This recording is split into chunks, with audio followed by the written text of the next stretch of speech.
안녕하세요. 이번 시간에는 수능 1등급의 수학 노트라는 제목으로 설명을 해드리도록 하겠습니다. 수능에서 특히 수리 영역에서 1등급을 받는 것은 정말 쉽지 않은데요. 과연 어떻게 공부하면 수능의 수리 영역에서 1등급을 받을 수 있는지 그 비법을 설명해 드리도록 하겠습니다. 먼저 결론부터 말씀드리자면 수능 1등급의 비법은 바로 수학 노트에 있습니다. 과연 수학 노트를 그러면 어떤 식으로 정리를 하면 1등급을 받을 수 있는지 그 점에 집중하면서 설명을 들으시면 많은 도움이 될 거라고 생각이 됩니다. 먼저 2021학년도 수능에 대해서 한번 알아볼게요. 2021학년도 수능에서 이 수리 가형을 선택한 학생 수는 14만 9,429명이고요. 수리 나형을 선택한 학생 수는 26만 7,483명인데요. 아무래도 수리 가형이 좀 어렵다 보니까 수리 나형을 선택한 학생이 매년 한 2배 정도 많습니다. 올해도 마찬가지가 되겠죠. 2021학년도 수리 가형의 등급 컷을 한번 알아볼게요. 1등급부터 9등급까지로 나눠지는데 여기서는 1등급을 기준으로 한번 나눠보면 설명을 드리자면 1등급은 등급 컷이 130점이고요. 인원은 7,066명입니다. 그리고 비율은 5.07%인데 아무래도 동점자가 있다 보니까 이 비율이 정확하게 딱 떨어지진 않아요. 이번에는 2021학년도 수리 나형의 등급 컷을 한번 보도록 하겠습니다. 1등급은 등급 컷이 131점이고요. 인원은 13,894명인데 아무래도 이제 지원자 수가 2명이 많다 보니까 선택자 수가 2배다 보니까 이렇게 많습니다. 그 비율은 5.19%로 수리 가형, 수리 나형이 모두 비슷하다고 볼 수 있겠죠. 네, 이제부터는 수리 영역 1등급의 공부 방법에 대한 설명을 해드릴게요. 과연 어떻게 공부하면 수리 영역에서 1등급을 받을 수 있을까요? 자, 그런데 특별한 공부 방법이 아니라 사실은 수학 공부 방법을 제대로 이해하면 됩니다. 수학 공부는 문자와 기호를 사용하여 풀이 과정을 논리적으로 서술하는 능력을 기르는 것이 바로 수학 공부예요. 좀 길지만 다시 한번 읽어볼게요. 문자와 기호를 사용하여 풀이 과정을 논리적으로 서술하는 능력을 기르는 것이 바로 수학 공부입니다. 이게 바로 올바른 수학 공부예요. 이와 같은 능력을 기르는 공부를 꾸준히 하게 되면 누구나 수학을 잘할 수 있는데요. 과연 어떻게 공부하면 문자와 기호를 사용하여 풀이 과정을 논리적으로 서술하는 능력을 기를까요? 절대 문제나 그림에 끄적이다가 답을 구하는 그런 식의 공부를 하면 안 돼요. 그 비법은 바로 수학 노트였습니다. 생각해 보세요. 문자 기호를 사용해서 풀이 과정을 논리적으로 서술해야 되는데 그 논리적으로 서술하는 능력을 기르기 위해서는 끄적이다 바로 답을 찾는 그런 식의 공부를 하면 당연히 능력이 생기지 않겠죠. 바로 그 모든 과정을 정성껏 수학 노트에 정리하는 그 공부 습관이 굉장히 중요합니다. 이 수학 노트에 바로 수학 공부 수리 영역 1등급의 공부 비법이 숨어 있다고 보는 거예요. 이제부터 이제 1등급의 수학 노트에 대해서 한번 알아볼 건데요. 과연 1등급의 수학 노트 무엇이 다를까요? 누구나 똑같은 문제를 풀고 누구나 똑같이 비슷한 시간을 공부합니다. 그런데 누구는 1등급을 받고 누구는 1등급을 받을 수가 없어요. 받지 못합니다. 과연 무엇이 다를까요? 무엇이 다르기에 1등급과 2등급, 3등급으로 나눠지는 걸까요? 그 차이점을 여러분이 이 노트에서 해답을 찾길 바랍니다. 수학 노트는 크게 이 세 가지 종류로 나눌 수 있어요. 첫 번째가 개념 노트, 두 번째가 풀이 노트, 세 번째가 오답 노트인데요. 하나하나가 굉장히 중요합니다. 첫 번째가 개념 노트인데요. 수학 개념 노트인데 수학 개념을 보통 안다라고 생각하는데요. 이 수학 개념은 사실은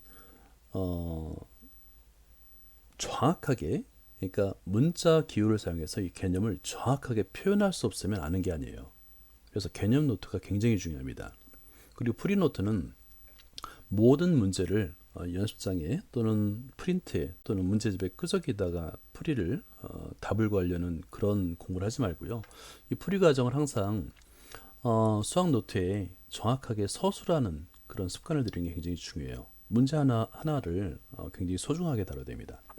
그리고 마지막에 정리할 때는 이 오답 노트가 핵심인데요.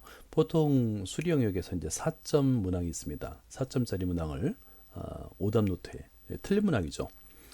골라서 잘 정리해야 되는데 개념 정리와 풀이 과정이 어느 정도 숙달이 된 학생은 공부의 목표를 뭐로 둬야 되냐면 내가 틀린 문제, 즉 오답, 그게 이제 실수를 해서이든 아니면 정말 몰라서든 상관없어요. 일단 틀린 문제는 굉장히 중요합니다. 그러니까 나중에는 수능 공부를 제대로 하기 위해서는 내가 틀린 문제에 집중해야 돼요. 이 틀린 문제를 풀지 못하는 문제를 찾아서 그걸 따로 정리하고 그걸 내 거로 만드는 공부를 해야 됩니다. 자, 먼저 개념 노트를 한번 볼게요. 개념 노트는 과연 어떻게 정리해야 될까요? 개념 노트는 중요 개념을 색깔 있는 펜으로 필요하면 그림을 그리고요. 또 메모를 해야 됩니다.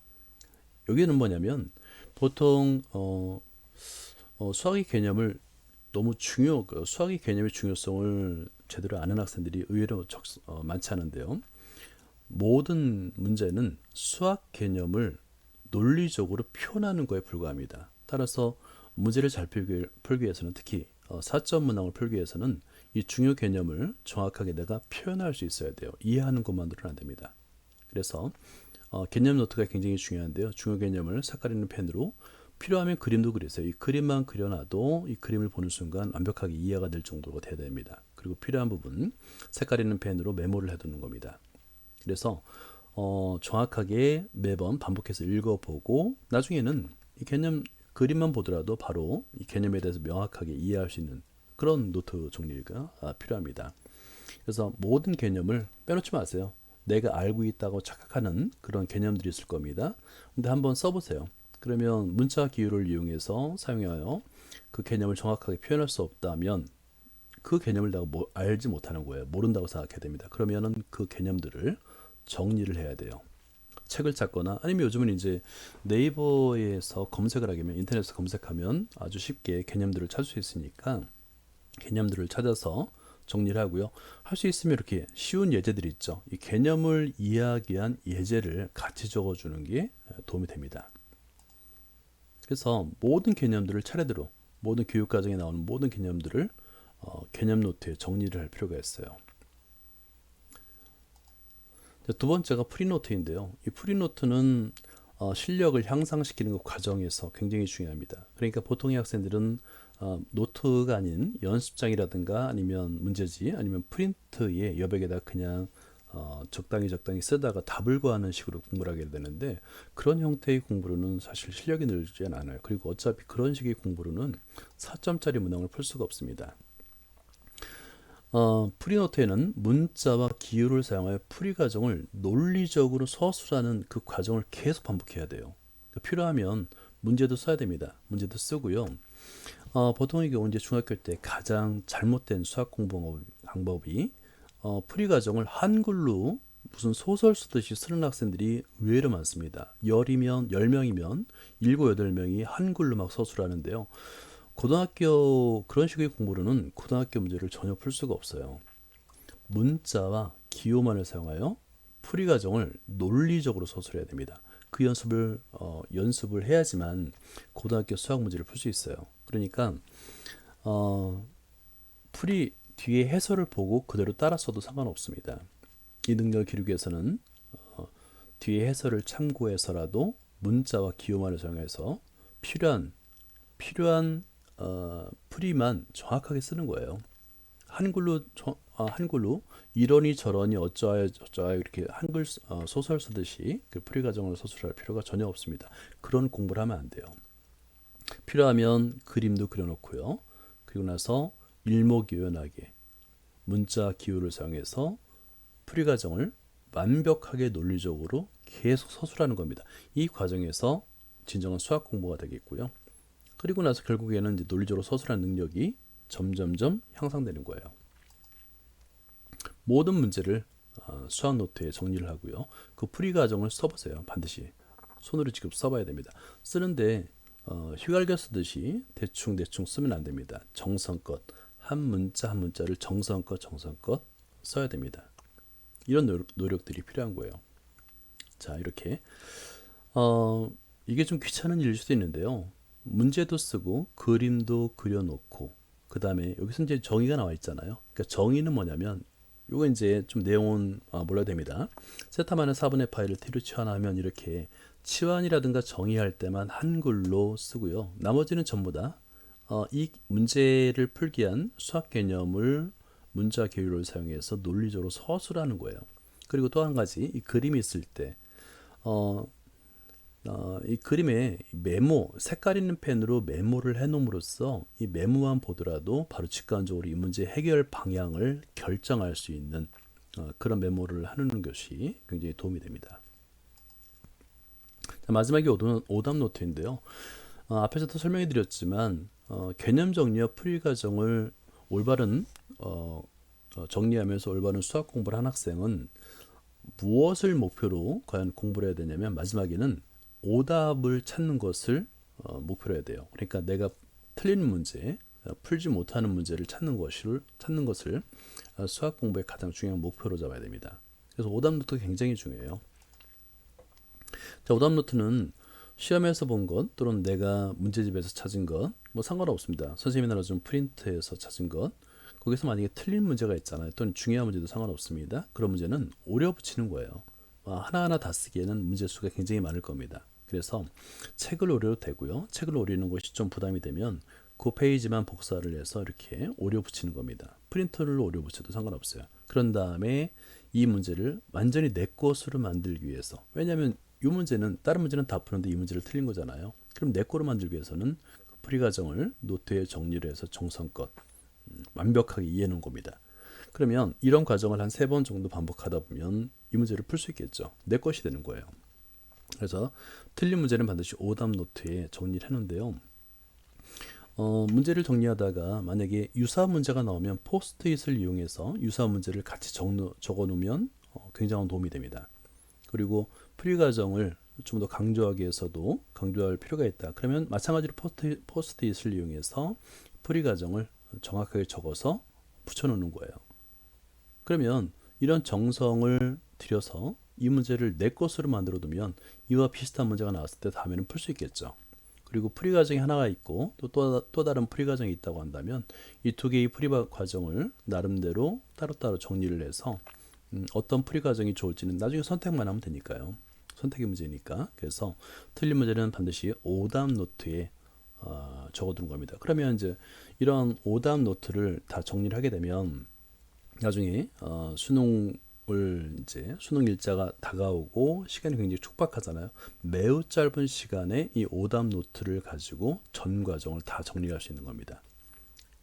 필요하면 포스트잇을 이용해서 다시 적어두면 나중에 이런 노트 정리를 하게 되면 굉장히 자부심이 생기고요. 그 위안을 얻을 수가 있어요. 자, 이렇게 노트에 계속 내가 틀렸던 문제들을 또는 중요한 문제들도 상관없습니다. 오려 붙여서 그 옆에 풀이 과정을 아주 자세하게 적는 그런 정성을 들일 필요가 있습니다. 이런 과정을 거쳐서 중요한 건 뭐냐면 모든 개념, 모든 문제 있죠. 모든 문제의 풀이 과정을 3회 이상 정성껏 쓰고 또 써야 됩니다. 반드시 손으로 써야 돼요. 눈으로 대충 보면 안 됩니다. 보통의 경우는 이제 손으로 쓰는 거에 익숙하지 않은 학생들, 공부 방법이 잘못된 거죠. 학생들은 눈으로 대충 보면서 이해했다라고 생각하는데 사실은 그런 식의 공부로는 정작 시험 상황에서는 틀릴 가능성이 대단히 높아요. 머리로 생각하기 전에 이미 손으로 쓰고 있는 정도, 그 정도로 익숙해져야 됩니다. 왜냐하면 수학 문제는 비슷한 문제들이에요, 다. 그러니까 완벽하게 새로운 문제를 만든다는 것 자체는 거의 불가능합니다. 그러니까 비슷한 유형의 문제들이기 때문에 모든 개념 문제의 풀이 과정을 3회 이상 정성껏 쓰고 또 쓸 것을 권장합니다. 수능 수학 1등급은 사실은 이제 머리가 좋은 학생들이 수학을 잘한다고 생각하는데 고등학교 수학은 그거 통하지 않아요. 그러니까 오히려 정말 바보스럽게 누가 봐도 답답할 정도로 다 꾸준하게 하는 학생들이 있죠. 그런 학생들이 사실은 수능 1등급을 받는 거예요. 자기가 이제 머리가 좋다고 해서 대충 풀이 과정 제대로 안 쓰고 그냥 문제에다가 끄적끄적 거리다가 답을 찾는 그런 형태로다가 공부하는 학생들이 많은데요. 타고난 지능을 믿지 마세요. 그런 식으로는 절대 수능에서 수학 1등급을 받을 수가 없습니다. 물론 이제 내신도 그래요. 마찬가지입니다. 정성과 노력의 결과임을 믿어야 됩니다. 그러니까 정성과 노력의 결과로 얻는 것이 바로 수학 1등급인 거예요. 여기까지고요. 누구나 다그 개념 노트, 그 다음에 프리 노트, 그리고 오답 노트를 꾸준하게 3년 이상 잘 정리하면 누구나 다 수능에서 1등급을 받을 수 있습니다. 다 가능한 거예요. 오늘 여기까지 설명을 드리도록 하겠습니다. 감사합니다.